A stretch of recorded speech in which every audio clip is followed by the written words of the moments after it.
Hey everyone, and welcome. After analyzing thousands of games, we've identified a bunch of concepts players in Diamond and below aren't using, causing them to lose more.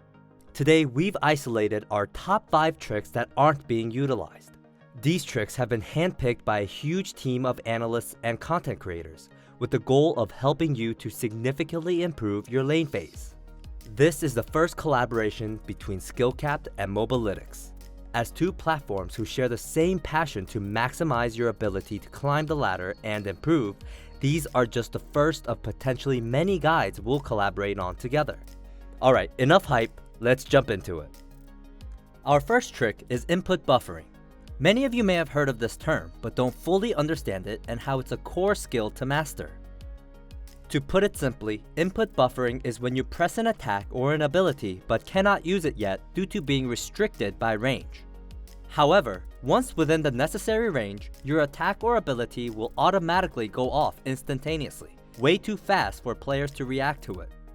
Let us first break this down with an ability using Annie's Q as an example. Here, Annie is not using input buffering. Annie is playing on the boundaries of LeBlanc's W range while trying to land her Q. She ends up getting caught by how quick LeBlanc's QW trade is and walks away with half her life before she can fight back. Now we can see Annie using input buffering to make sure she no longer has to react to LeBlanc's W and instead casts her Q ability before LeBlanc even W's in.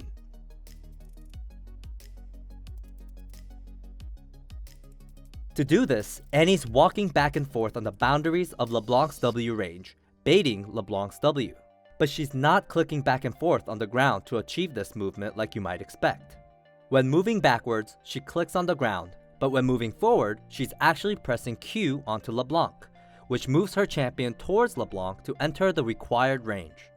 This is called input buffering. The moment LeBlanc W's forward, she'll enter Annie's range, releasing Annie's Q instantly as it has already been pressed before LeBlanc uses W to enter her range. Now we have a basic understanding of input buffering for an ability. You should know that it also works for auto attacks. In this example, we can see Jinx immediately auto attack after flashing. This was really fast, and that's because she right-clicked before flashing. A subtle but huge difference. This mechanic has Jinx trying to auto attack but cannot due to initially being restricted by range. But as she flashes into range, it leaves her opponent with no time to respond thanks to input buffering.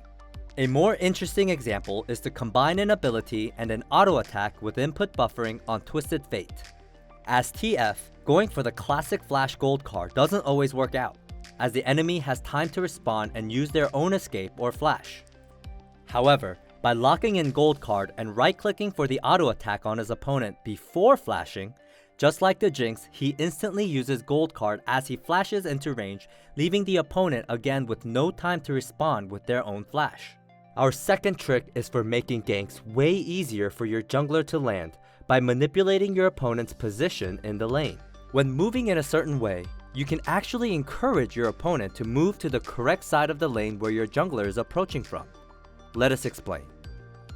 The whole point of players being in lane is because that's where the minion waves are.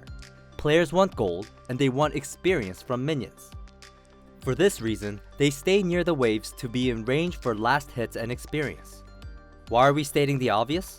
Well, if you position vertically to your opponent, this closes distance between the two of you. Their response to this isn't going to be walk back in a straight line out of range from a crucial minion wave. Instead, they'll position diagonally from you to maintain sufficient distance while farming minions and avoiding trading until they're ready to trade. So if you swap lane side to position vertically to your opponent, their natural reaction, unless they're looking to trade in that moment, is to play the opposite side of the wave to you, or diagonally, to keep a safe distance while staying near the minion wave. This allows you to manipulate their position. So, if your jungler is coming from the right and your opponent is playing to the left side of the lane, swap to the left side as this closes distance between you and your enemy. Then, if they swap to the right, they'll open themselves up to a gank. If they trade with you, you can use this to bait them into a gank anyway. In this example, we can see Ryze utilize this concept to bait Nautilus into a diagonal position, favoring the side of the lane his jungler is approaching from. Nautilus naturally isn't going to be laning vertically with the Rise, and they're able to pick up a kill from the gank.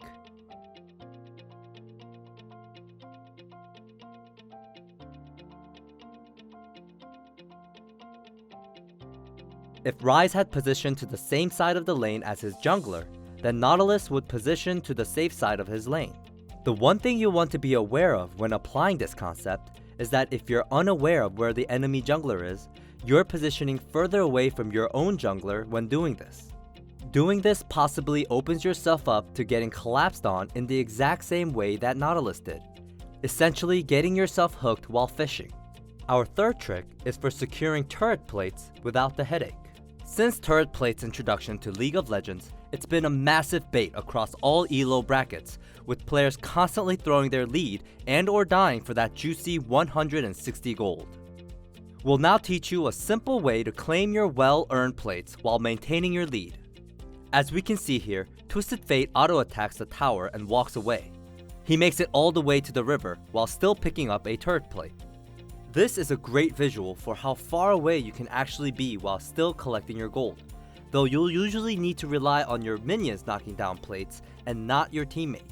Now we all know we can be way further away than most players realize, but why does this really matter? Well, when knocking down plates, it usually means you're winning lane. If you stick around too long for the plate, you run the risk of your opponent returning from a recall and keeping you in lane before you can recall. This can easily cause you to throw your lead due to running out of resources, with the most likely outcome getting forced to base at a bad time. Bad recall timings can deny you at least an entire minion wave, which is worth around the same as a turret plate but also has experience, making the wave far more valuable.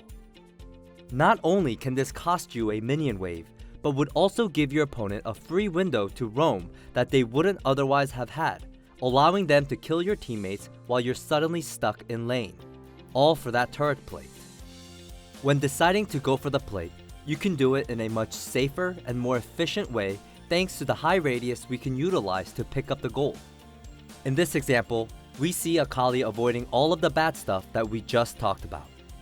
As soon as Amumu shows up, she pulls back to safety to recall, while claiming the turret plate gold from distance due to her minions taking care of business. Even if there's no jungle threat and you don't need to get distance from the tower before your recall, then you'll still want to recall early. This is probably sounding really basic at this point, but we found time and time again during our research that players needlessly waste valuable time while securing their plates. You'll also want to keep in mind that if there's no jungle threat and your lane opponent is far away, you can just recall directly on the tower while your minions do the work.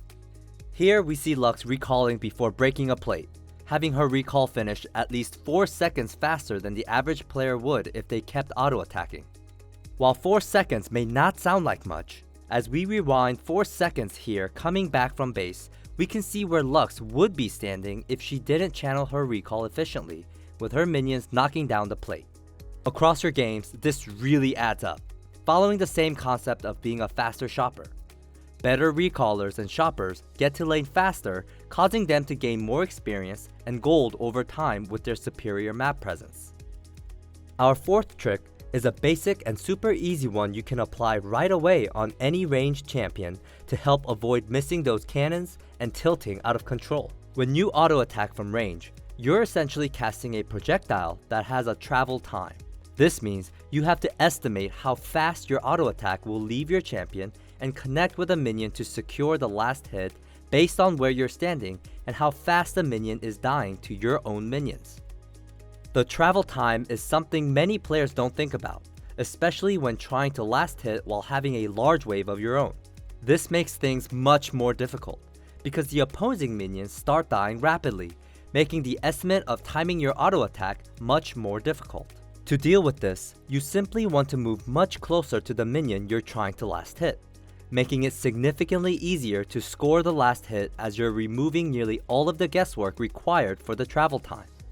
This is typically fairly safe to do when you have big waves like this, even if your opponent is in lane, since you'll have the bigger wave to trade back with. Our fifth and final trick for this guide will be how to correctly position around your minion wave in every single mid lane matchup. In many of our guides, we have talked about trying to land AoE abilities on your opponent and the minion wave at the same time if your goal is to push the wave, doubling the efficiency of your ability. Then, if you're playing on the opposite side of the matchup, you want to avoid being inside your wave to avoid letting your opponent achieve this goal, and instead make them choose between wave clear and harass. If they choose to use their ability on the wave, you can then look for a trade. And if they go to trade with you, they use their push advantage to trade instead of pushing. But there's actually more to this which most players don't think about. For example, if you're up against a Xerath or an Ahri, they'll usually want to push the wave. Therefore, you may again think you should stand outside your wave to deny them from harassing and pushing at the same time. However, they both have high threat crowd control that can be blocked by minions.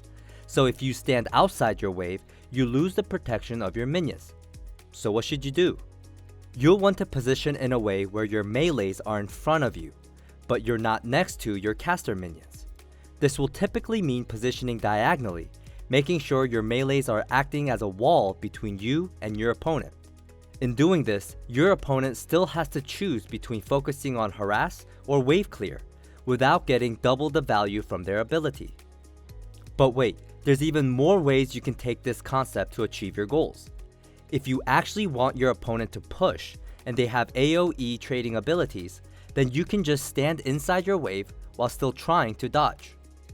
For example, at level 1, if you wanted Fizz to actually push into you at the start so that you can freeze, then stand inside your wave, as when they use E, they'll AoE your minions, causing their wave to push.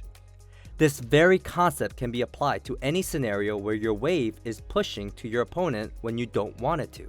This works consistently in Platinum and below, where most players autopilot their control over the wave.